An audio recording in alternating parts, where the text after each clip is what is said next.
أمتي قد لاح فجر فارقب النصر المبين.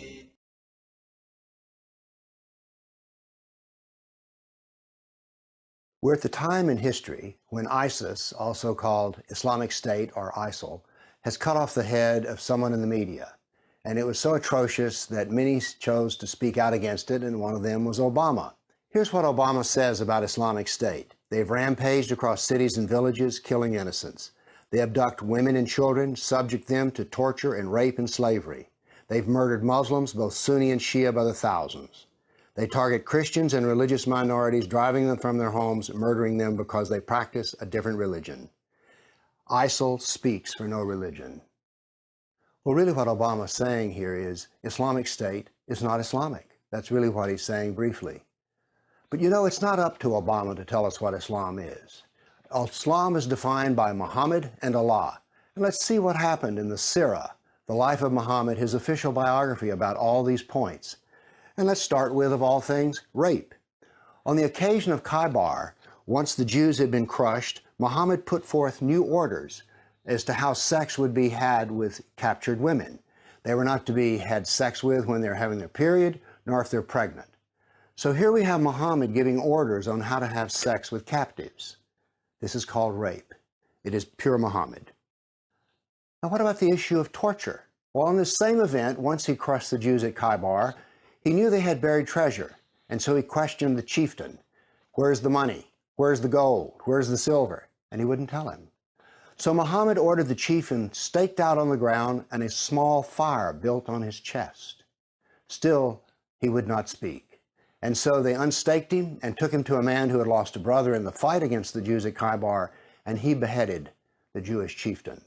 So here in one event, we have torture, we have Jew hatred, and we have beheading. All of these are pure Islam. Now let's deal with sex slaves.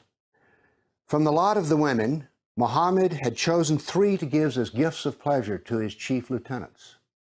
He gave one to Umar, gave one to Ali, and one to Uthman. Oddly enough, Umar passed his sex slave on to his son.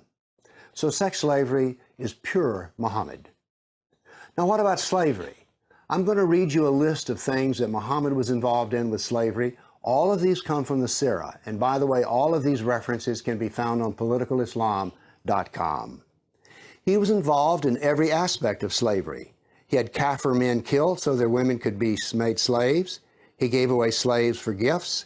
He owned many slaves, many of them black. He stood by while others beat slaves. He shared the pleasure of forced sex with women conquest. He captured slaves and wholesale them and retail them for the profit of jihad. His favorite sexual partner was a sex slave, a Christian woman who bore him a son.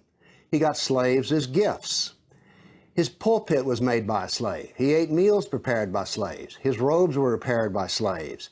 And he approved of having sex with your slaves. And if a slave didn't obey his master, he would not go to paradise. Well, that's pretty clear about the slavery and issue as Islam. Now let's deal with the last thing, killing Christians. Muhammad had 2 records in dealing with Christians in Arabia. One was he was kind to them and listened to them. But once he had crushed the pagans, and once he had crushed the Jews, he then turned his attention to the Christians.